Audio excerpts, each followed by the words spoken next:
अच्छा बच्चों, हमने अपनी पिछली क्लास में क्या पढ़ा था? आपने देखी थी वो क्लास? उसमें हमने पढ़ा था कंपोनेंट्स ऑफ फूड के बारे में, कुछ पढ़ा था ना। तो उसी को आज हम कंटिन्यू करेंगे। तो आज हम क्या पढ़ेंगे, अब तो आपको पता ही चल गया। तो आज हम पढ़ेंगे कंपोनेंट्स ऑफ फूड, जिसके अंदर हम क्या पढ़ेंगे? इसके अंदर हम पढ़ेंगे पहले what do various nutrients do for our body, then carbohydrates, इसके बाद प्रोटीन, फिर फैट्स, फिर विटामिन और उसके बाद मिनरल्स, फिर डाइटरी फाइबर और लास्ट में वाटर के बारे में समझेंगे। तो जैसा मैंने अपनी पिछली क्लास में थोड़ा सा इसके बारे में बताया था ना।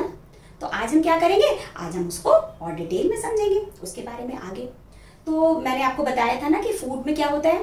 फूड में बहुत सारे इंग्रेडिएंट्स होते हैं। जो हम खाना खाते हैं उसमें क्या होते हैं? कई तरीके के इंग्रेडिएंट्स होते हैं, है ना। जैसे अगर हम दाल खा रहे हैं या हम राइस खा रहे हैं या वेजिटेबल्स खा रहे हैं या और भी कोई चीज खा रहे हैं, तो उसको बनाने में बहुत सारी चीजें लगती है ना। जैसे अगर हम दाल बनाएंगे तो उसमें हम वाटर डालेंगे, फिर मसाले डालेंगे, और अगर हम वेजिटेबल बनाएंगे तो उसमें क्या डालेंगे? उसमें ऑयल डालेंगे, फिर बहुत सारे मसाले डालेंगे, और इस तरीके से वेजिटेबल्स बनती हैं।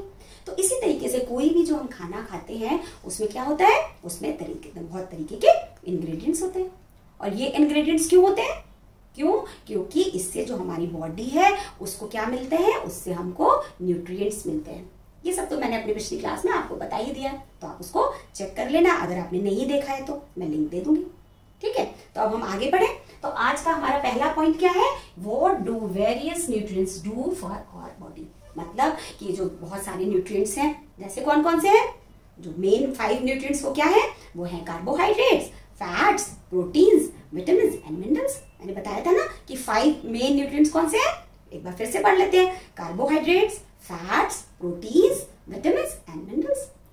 तो ये सारे न्यूट्रिएंट्स हैं। अब ये हमारी बॉडी के लिए करते क्या है, ये क्यों जरूरी है ना। क्यों हमारी बॉडी के लिए ये जरूरी है, ये हमें समझना है। तो सबसे पहले हम समझेंगे कार्बोहाइड्रेट्स के बारे में, ठीक है। तो कार्बोहाइड्रेट्स के बारे में जैसे मैंने बताया था कि कार्बोहाइड्रेट्स क्या होते हैं? कार्बोहाइड्रेट्स जो होते हैं वो एनर्जी गिविंग फूड होते हैं, ठीक। अब आपको तो ये पता ही है कि हम कुछ भी काम करें, कि जैसे आप यहाँ पे पढ़ रहे हो तो आपको क्या, किस चीज की जरूरत है? एनर्जी की ना। बिना एनर्जी की तो आप नहीं पढ़ सकते हो। या आपको खेलना है, या आपको डांस करना है, या आपको पढ़ना है, या आपको कोई भी काम है, तो आपको क्या करना पड़ेगा उसके लिए? तो आपको उसके लिए एनर्जी की जरूरत है। और वो एनर्जी कहाँ से मिलती है हमको? वो एनर्जी हमको मिलती है कार्बोहाइड्रेट से। अब ये कार्बोहाइड्रेट्स आता कहाँ से? तो जो भी हम खाना खाते हैं, ठीक, तो जैसे मैंने बताया कि जो भी हम फूड लेते हैं या खाना खाते हैं उसमें क्या होता है? उसमें बहुत सारे न्यूट्रिएंट्स होते हैं, ठीक। और उसमें पहला न्यूट्रिएंट क्या है? कार्बोहाइड्रेट। और ये हमें कैसे कैसे मिलता है ये मैं बताती हूँ। देखो, ये मिलता है हमें राइस से, व्हीट से, पीस से, शुगर केन से। ये कुछ एग्जाम्पल्स हैं। मतलब बहुत सारी चीजों से हमें कार्बोहाइड्रेट मिलता है, लेकिन उसके कुछ एग्जाम्पल्स हैं। जैसे हम अगर राइस खाते हैं, खाने में चावल खाते हैं, तो हमको क्या मिलेगा? उससे कार्बोहाइड्रेट मिलेगा। ऐसे ही हम रोटी खाएंगे तो उससे हमको कार्बोहाइड्रेट मिलेगा। और ऐसे जैसे पीस है या मेलन है, जैसे फ्रूट्स में आप कह लो मेलन है, पपाया है, इस सब से हमें क्या मिलेगा? कार्बोहाइड्रेट मिलेगा, ठीक है। यहाँ पर एक चीज और बतानी है कि ऐसा नहीं है कि व्हीट है या राइस है तो इससे सिर्फ कार्बोहाइड्रेट ही मिलता है। एक फूड में बहुत सारे न्यूट्रिएंट्स हो सकते हैं। मतलब अगर जैसे व्हीट है तो उसमें ऐसा नहीं है कि खाली कार्बोहाइड्रेट है, उसमें प्रोटीन भी हो सकता है ना, होता है। लेकिन क्योंकि उसमें कार्बोहाइड्रेट का कंटेंट ज्यादा होता है, मतलब कार्बोहाइड्रेट की क्वांटिटी जो अमाउंट है वो ज्यादा है, इसलिए हम उसको कार्बोहाइड्रेट कहते हैं। मतलब उसको हम ये कहते हैं कि ये फूड हमें कार्बोहाइड्रेट देता है, ठीक।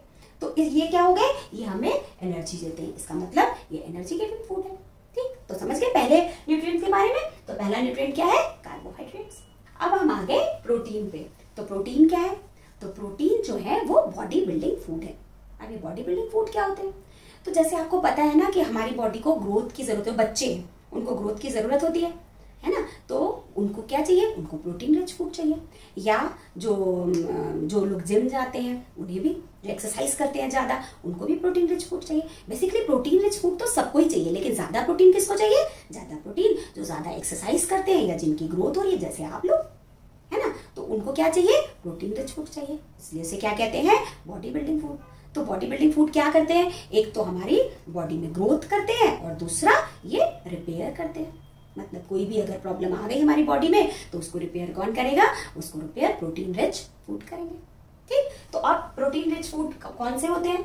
जैसे milk, fish, meat, egg, pulses, beans, ये कुछ एग्जाम्पल्स हैं। जो कि प्रोटीन रिच फूड होते हैं। ठीक, अब हम आ गए फैट्स पे। तो फैट्स क्या है? फैट्स भी एनर्जी गिविंग फूड है। ठीक, जैसे कार्बोहाइड्रेट एनर्जी गिविंग फूड है, वैसे ही फैट्स भी एनर्जी गिविंग फूड है। अब यहाँ पे कहते हैं ना बहुत बार कि ज्यादा फैट मत खाओ और बहुत कम फैट खाओ, और या तो मत ही खाओ, ऐसा भी बहुत लोग कहते हैं। जो पतला होना चाहते हैं वो फैट खाते ही नहीं एकदम। लेकिन फैट भी हमारी बॉडी के लिए बहुत ज्यादा जरूरी है। बस ये है कि उसको थोड़े कम क्वांटिटी में, बहुत स्मॉल क्वांटिटी में इसको खाना चाहिए, लेकिन इसको अपने खाने में जरूर इंक्लूड करना चाहिए, है ना। तो जरूर फैट भी थोड़े अमाउंट में खाना चाहिए। अब हमें ये फैट कहाँ से मिलता है? तो एक तो इसका सोर्स है प्लांट्स, और दूसरे सोर्स क्या है? एनिमल्स। तो हमें प्लांट्स से भी फैट मिलता है और एनिमल से भी मिलता है। तो प्लांट से कैसे मिलता है? तो जैसे हम लोग घर में जो ऑयल यूज करते हैं खाना बनाने के लिए, मम्मी लोग यूज करती है ना, जैसे मस्टर्ड ऑयल, कोकोनट ऑयल या सोयाबीन ऑयल, इस तरीके के ऑयल यूज करती है डिफरेंट टाइप के वेजिटेबल्स बनाने में, या और भी खाने में यूज होता है। तो ये क्या है? ये कहाँ से मिलता है? ये हमें प्लांट से मिलता है, प्लांट्स के सीड से। जैसे मस्टर्ड ऑयल है, कैसे बनता है? मस्टर्ड का जो पेड़ होता है, जो सरसों होती है, उसका जो प्लांट होता है, उसके सीड को क्रश किया जाता है और उससे हमें ये मिलता है, मस्टर्ड ऑयल मिलता है। इसी तरीके से सोयाबीन भी, सोयाबीन के सीड को क्रश करके और फिर उससे क्या निकाला जाता है? उससे सोयाबीन ऑयल निकाला जाता है। ठीक, तो ये सारे ऑयल क्या है? ये फैट के सोर्स है। ठीक, अब इसी तरह से जब हम बटर खाते हैं या घी खाते हैं या एग खाते हैं या मिल्क पीते हैं या फिश खाते हैं जो नॉन वेजिटेरियन होते हैं, तो उससे भी हमें क्या मिलता है? उससे भी हमें फैट मिलता है।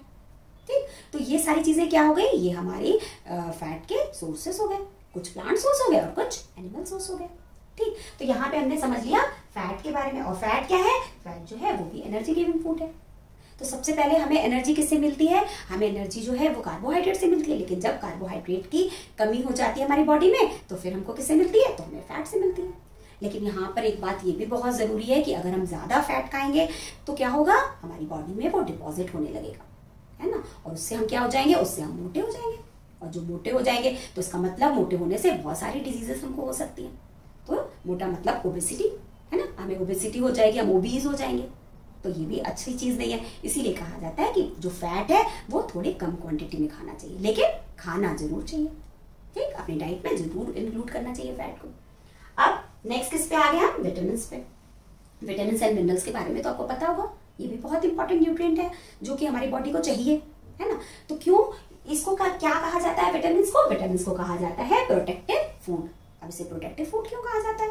इसे प्रोटेक्टिव फूड इसलिए कहा जाता है क्योंकि ये हमारी बॉडी को प्रोटेक्ट करते हैं। किस चीज से? डिजीजेस। मतलब जो डिफरेंट टाइप की डिजीजेस होती है, जो बीमारियां होती है, जो हमको हो जाए, उससे हमको ये क्या करता है? विटामिन और मिनरल्स जो है वो हमें प्रोटेक्ट करते हैं। ठीक, अब विटामिन जो है वो डिफरेंट टाइप्स के होते हैं। जैसे vitamin A, B, C, D, E, K, ये क्या है? ये विटामिन के नाम है। और ये हमें कहाँ से मिलते हैं? विटामिन हमें मिलते हैं वेजीज से, मतलब वेजिटेबल से मिलते हैं, एग से मिलते हैं, चीज, मीट, मिल्क, ये कुछ एग्जाम्पल हैं विटामिन के। विटामिन हमें बहुत सारी चीजों से मिलते हैं, है ना। लेकिन उसमें से कुछ एग्जाम्पल क्या है? ये वेजिटेबल्स, एग, चीज, मीट और मिल्क। और ये हमारे लिए बहुत ही ज्यादा जरूरी है। इसमें जैसे विटामिन ए के बारे में सुना है, वो क्यों जरूरी है? वो हमारी आईज की हेल्थ के लिए बहुत जरूरी है। विटामिन ए खाने से हमारी आईज जो होती है वो बहुत अच्छी रहती है ना। और ये मिलती किसमें है? जैसे कैरेट में, है ना, और लीफी वेजिटेबल्स में विटामिन ए मिलता है हमें। इसके बाद विटामिन बी भी ऐसे ही मिलता है, लीफी वेजिटेबल से मिलता है, सीरियल से मिलता है, और भी बहुत सारी फूड से मिलता है विटामिन बी। इसी तरीके से विटामिन सी सिट्रस फूड से मिलता है ना, जैसे ऑरेंजेस से और लेमन से, और भी जितनी खट्टी चीजें हैं उससे हमको क्या मिलता है? विटामिन सी मिलता है। और फिर विटामिन डी हमको अक्सर कहते हैं ना लोग, थोड़ी देर धूप में खेलो, ऐसे कहा जाता है ना। वो क्यों कहा जाता है? क्योंकि जो सनलाइट है उसके प्रेजेंस में हमारी बॉडी जो है वो खुद से विटामिन डी बनाती है। और इसके अलावा किस चीज से मिलता है? विटामिन डी मीट से, फिश से, लिवर से, इन सारी चीजों से, एग से, इन सबसे हमको विटामिन डी मिलता है। ठीक, अब विटामिन ई किससे मिलता है? विटामिन ई हमें नट्स से, सीड्स से और ऑयल से, इन सारी चीजों से मिलता है विटामिन ई। और लास्ट में क्या है? विटामिन के, ये भी हमें लीफी वेजिटेबल से मिलता है। तो ये तो मैंने थोड़े बहुत एग्जांपल्स इसके आपको बताए हैं, लेकिन आपको इसके बारे में याद करना पड़ेगा कि ये सारे विटामिन के सोर्सेस क्या हैं, है ना। तो ये आपके एग्जाम्स में आते हैं कि विटामिन ए का सोर्स क्या है ये बताओ, या विटामिन बी का सोर्स क्या है वो बताओ। तो ये सारे सोर्सेस आपको 3 to 4 या 5 एग्जाम्पल्स आपको याद करने पड़ेंगे। और उसके बाद मैं आगे अपनी नेक्स्ट क्लास में क्या बताऊंगी, इसके डिफिशियंसी से जो कौन सी डिजीज होती है इसके बारे में भी बताऊंगी। ठीक है, तो यहाँ पे हमने किसके बारे में समझ लिया, विटामिन के बारे में। अब हम आगे मिनरल्स पे। अब ये मिनरल्स क्या है, विटामिन के संग तो मिनरल्स बोला जाता है ना। तो जो मिनरल्स है वो भी हमारी बॉडी के लिए बहुत ज्यादा जरूरी है, न्यूट्रिएंट है, ये तो मैंने पहले बताया था। लेकिन इसकी क्वांटिटी बहुत कम, मतलब बहुत थोड़ी क्वांटिटी की में इसकी जरूरत होती है हमारी बॉडी को। और इसकी क्यों जरूरत होती है, क्यों कि हमारी बॉडी को हेल्दी रहने के लिए और जो जितने फंक्शंस है हमारी बॉडी में है ना, उसको प्रॉपर तरीके से चलाने के लिए मिनरल की जरूरत होती है। जैसे कि हमारा ब्रेन जो है वो प्रॉपर फंक्शन कर सके, या हमारी हार्ट बीट नॉर्मल रहे, हमारा हार्ट ठीक से फंक्शन कर सके, हमारी मसल्स और हमारी नर्व्स ये सारी चीजें ठीक से फंक्शन कर सके, उसके लिए मिनरल की बहुत ज्यादा जरूरत होती है। ठीक, तो बहुत सारे मिनरल्स हैं जो हमारी बॉडी को चाहिए। उसमें से कुछ मिनरल्स कौन कौन से हैं, जैसे phosphorus, iron, potassium, calcium, iodine, ये कुछ मिनरल्स हैं। ठीक, तो सबसे पहले हम किसके बारे में बात करते हैं, फॉस्फोरस के बारे में। तो फॉस्फोरस क्या है, तो जैसे हमारी बोन के लिए एक मिनरल है ना कैल्शियम, यहाँ पे कैल्शियम आ गया। तो कैल्शियम किसके लिए कहते हैं ना कि दूध पियो, ज्यादा दूध पियो, क्यों कि दूध से हमारी बोन्स जो होती है वो स्ट्रांग होती है ना, और स्ट्रांग होती है और जल्दी बढ़ती भी है। तो इसलिए क्या कहा जाता है, कैल्शियम लो। कैल्शियम क्या है, एक मिनरल है, लेकिन बोन को स्ट्रांग करने के लिए कैल्शियम के साथ क्या चाहिए होता है, हमें फॉस्फोरस भी चाहिए होता है। ठीक, तो ये हो गया फॉस्फोरस। तो फॉस्फोरस मिलता किससे हमें, तो ऑब्वियस सी बात है कि दूध पीने को कहते हैं सब लोग, तो इसका मतलब मिल्क से मिलता है ना। तो मिल्क से मिलता है, या मिल्क के जो प्रोडक्ट हो जैसे चीज है, पनीर है, योगर्ट है। 4 to 5 एग्जाम्पल्स तो आपको याद होने ही चाहिए।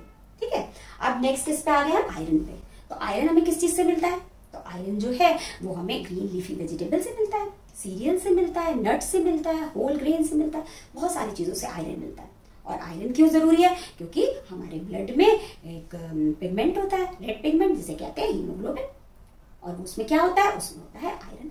तो आयरन जो है वो हमारी बॉडी के लिए बहुत जरूरी है। अब हम नेक्स्ट आ गए पोटेशियम पे। तो पोटेशियम क्या करता है हमारी बॉडी के लिए, तो पोटेशियम जो है हमारे नर्वस सिस्टम के लिए और मसल्स के लिए बहुत जरूरी है। और ये किससे मिलता है, ये हमें बनाना से, मतलब केले से मिलता है, फिर पोटैटो से मिलता है, टोमेटो से मिलता है, नट से मिलता है, ऐसी बहुत सारी चीजों से पोटेशियम मिलता है। फिर कैल्शियम, तो कैल्शियम तो मैंने आपको बता ही दिया था कि ये बोन को स्ट्रॉन्ग करता है। और ये किस चीज से मिलता है, ये मिल्क और मिल्क प्रोडक्ट से मिलता है ना। और भी बहुत से वेजिटेबल से भी मिलता है, जैसे ब्रोकली। ठीक, ये आयोडीन पे। तो आयोडीन क्या है, तो आयोडीन भी हमारे लिए बहुत इंपॉर्टेंट है। क्यों, क्योंकि ये थायराइड हार्मोन, जो हमारी बॉडी में थायराइड हार्मोन होता है, उसको बनाने के लिए बहुत ज्यादा जरूरी होता है। हाँ, और मिलता ही किससे हमको, ये हमको मिलता है सी फूड से, है ना। और भी बहुत सारी चीजों से मिलता है, जैसे आयोडाइज सॉल्ट जो होता है उससे भी मिलता है, और वेजिटेबल से मिलता है। तो बहुत सारी चीजों से आयोडीन भी मिलता है। तो ये हमने कुछ मिनरल्स की बात की यहाँ पर। तो आप यहाँ पे आप समझ गए होंगे ना कि मिनरल्स और विटामिन क्यों जरूरी है हमारी बॉडी के लिए। कि जो विटामिन होते हैं वो क्या करते हैं, वो बॉडी की प्रॉपर ग्रोथ में और उसके हेल्थ में बहुत इंपॉर्टेंट होते हैं, है ना। और दूसरा मिनरल्स जो प्रॉपर फंक्शनिंग है हमारी बॉडी की, उसको करने के लिए, उसको होने के लिए, मतलब प्रॉपर फंक्शनिंग हमारी बॉडी में हो, उसके लिए मिनरल्स बहुत जरूरी है। लेकिन मिनरल्स जो है वो बहुत स्मॉल क्वांटिटी में जरूरी है। तो अभी मुझे लगता है कि ये जो न्यूट्रिएंट्स है इसके बारे में थोड़ा तो आपने समझ लिया। बस आपको क्या करना है, आपको जो इसके एग्जाम्पल्स हैं कि मतलब इनके सोर्सेज जो हैं वो आपको याद करने पड़ेंगे, है। अब हम आ गए डाइटरी फाइबर पे। तो डाइटरी फाइबर क्या है, तो डाइटरी फाइबर को हम रफेज भी कहते हैं। ये मैंने बताया था ना अपनी पिछली क्लास में कि डाइटरी फाइबर को रफेज भी कहते हैं। अब ये भी हमारी बॉडी के लिए बहुत इंपॉर्टेंट है। अब ये क्या काम करता है, तो ये क्या करता है कि ये हमारे फूड में बल्क ऐड करता है। मतलब अगर हम थोड़ी ही क्वांटिटी में ये खाएंगे, है ना, रफेज, तो क्या होगा, हमारा पेट एकदम से भरा हुआ लगेगा। तो इससे क्या होगा कि हम कम अमाउंट में खाना खाएंगे, और जिससे कि हम हेल्दी रहेंगे। हम एक्स्ट्रा खाना, बहुत ज्यादा खाना नहीं खाएंगे। और क्या करता है ये, और ये क्या करता है, ये हमारी बॉडी को क्लीन करता है। मतलब हमारी बॉडी में जो अनडाइजेस्टेड फूड है ना, जो जिसका डाइजेशन नहीं हुआ, जो हमारे लिए यूजफुल नहीं है, अनडाइजेस्टेड फूड, तो अगर जब तक डाइजेशन नहीं होगा फूड का, या वो डाइजेस्ट नहीं होगा, तो वो तो हमारी बॉडी के लिए बेकार है। तो उस अनडाइजेस्टेड फूड को, जो बेकार हो गया फूड, उसको बॉडी से बाहर निकालने में रफेज जो है, यानी कि डाइटरी फाइबर, बहुत ज्यादा जरूरी होता है। और ये बहुत हेल्पफुल होता है, हेल्प करता है। तो आप समझ गए ना कि कितना ज्यादा इंपॉर्टेंट है डाइटरी फाइबर या रफेज हमारी बॉडी के लिए। अब ये मिलता कैसे, कहाँ से मिलता है? इसका हमें मिलता है होल ग्रेन से, फ्रूट्स से, वेजिटेबल से, पल्सेस से। तो ऐसी बहुत सारी चीज़ों से हमें क्या मिलता है? रफेज। इसलिए तो हम कहते हैं कि फ्रूट, होल फ्रूट खाओ, ऐसा नहीं कि फ्रूट जूस पियो। तो अगर फ्रूट जूस पिएंगे तो उससे क्या होगा? उससे जो सारे उसके फाइबर है वो तो निकल जाएंगे, तो हमें कुछ रफेज मिलेगा ही नहीं। तो ये हमारे लिए ज़्यादा अच्छा नहीं है। ठीक, तो अब यहाँ पे हमने किसके बारे में समझ लिया? डाइटरी फाइबर के बारे में, यानी रफेज के बारे में। आगे वाटर पे, तो वाटर क्या है? वाटर भी बहुत इंपॉर्टेंट है हमारे लिए, है ना। जैसे मैंने अपनी पिछली क्लास में बताया था कि जो वाटर है उससे हमारी बॉडी का कितना 70% पार्ट जो हमारी बॉडी का वो किस चीज से बना हुआ है? वाटर से बना हुआ है। ये तो एक बात हो गई। लेकिन अभी जो मैंने आपको बताया कि जितने सारे न्यूट्रिएंट्स हैं, जैसे carbohydrates, fats, proteins, vitamins and minerals, तो ये हमारी बॉडी में, इनको बॉडी में अब्सॉर्ब भी तो होना है ना। तभी तो हमारी बॉडी को जो भी हेल्थ में बेनिफिट होगा तभी तो होगा। कि जब तक ये अब्सॉर्ब ही नहीं होंगे बॉडी में तो फिर कोई फायदा ही नहीं है। तो इसको एब्जॉर्ब करने में कौन हेल्प करता है? तो इसको एब्जॉर्ब करने में वाटर हेल्प करता है। ठीक, तो ये एक तो ये हो गया कि वाटर हेल्प करता है ये सारे न्यूट्रिएंट्स को हमारी बॉडी में एब्जॉर्ब करने में। ठीक, अब दूसरा क्या है? जैसे हमारी बॉडी में वेस्ट प्रोडक्ट है, जैसे स्वेट, यूरिन, तो इसको बाहर निकालने में कौन हेल्प करता है? इसको बाहर निकालने में भी वाटर हेल्प करता है। और क्या होता है? वाटर जो है हमारी बॉडी के टेम्परेचर को रेगुलेट करता है, मतलब उसको नॉर्मल टेम्परेचर पे रखता है, ना बहुत ज्यादा पे ना बहुत कम पे। तो ये भी वाटर का काम हो गया। तो ऐसे बहुत सारे काम हैं जो कि वाटर करता है हमारी बॉडी में, इसलिए वाटर जो है वो बहुत ज्यादा जरूरी है। ठीक, तो ये तो हो गए कुछ बेनिफिट्स वाटर के, मतलब कुछ फायदे वाटर के। ऐसे तो बहुत सारे फायदे है ना। तो और लेकिन वाटर हमें मिलता कहाँ से? एक तो नॉर्मल बात है कि हम पानी पीते हैं, है ना, पानी पीते हैं उससे मिलता है। इसके अलावा हम जो भी लिक्विड ड्रिंक पीते हैं, जैसे चाय पीते हैं या कॉफी पीते हैं या दूध पीते हैं, तो हर चीज में वाटर है ना। तो ये भी एक सोर्स हो गया वाटर का। इसके अलावा जितने भी वेजिटेबल्स हैं, फ्रूट्स हैं, इसमें भी बहुत वाटर होता है। कभी आपने देखा है कि आप टमाटर को कट करो तो जो उसमें से जूस निकलता है तो उसमें भी तो वाटर का कंटेंट है ना। तो इस तरीके से वाटर हमें वेजिटेबल से मिलता है। इसके अलावा जो हम खाना बनाते हैं, तो जैसे हम दाल बनाते हैं तो क्या करते हैं? उसमें पानी डालते हैं ना थोड़ा, तभी तो दाल बनती है। राइस बनाते हैं उसमें भी पानी डालते हैं, तो वो भी कहाँ जाता है? हमारी बॉडी में। तो ये भी वाटर का सोर्स है। तो वाटर का सोर्स बहुत सारे हो गए। पहले तो हमें लगता था नॉर्मली कि हम पानी पीते हैं बस वही वाटर का सोर्स है, लेकिन जो हम जूसेस पीते हैं, चाय पीते हैं, कॉफी पीते हैं, मिल्क पीते हैं और खाना खाते हैं, सॉफ्ट डाइट जो होती है उसमें भी वाटर होता है।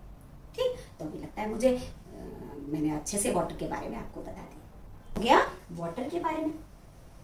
अब हमने सारे न्यूट्रिएंट्स के बारे में भी समझ लिया और किसके बारे में समझ लिया, और हमने फाइबर और डाइटरी फाइबर और रफेज यानी रफेज और वाटर के बारे में भी समझ लिया। तो आज की क्लास में हमने क्या क्या जाना? तो आज की क्लास में हमने जाना what do various nutrients do for our body, मतलब जो अलग अलग न्यूट्रिएंट्स है वो हमारी बॉडी के लिए कैसे हेल्पफुल है। और उसमें क्या समझा? उसमें हमने समझा कार्बोहाइड्रेट्स के बारे में, प्रोटीन्स के बारे में, फैट्स, विटामिन्स, मिनरल्स और डाइटरी फाइबर, और लास्ट में वाटर के बारे में समझा, है ना। तो अभी मुझे लगता है कि मैंने बहुत अच्छे से बहुत सारी चीजें आपको समझा दी हैं। लेकिन अगर फिर भी आपको कोई प्रॉब्लम है, कुछ भी आपको परेशानी है, तो आप क्या करोगे? कमेंट बॉक्स में जाके मुझसे पूछ लोगे।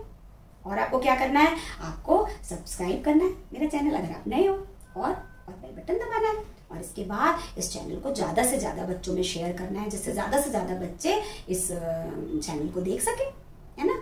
तो मिलते हैं नेक्स्ट क्लास में, तब तक के लिए बाय।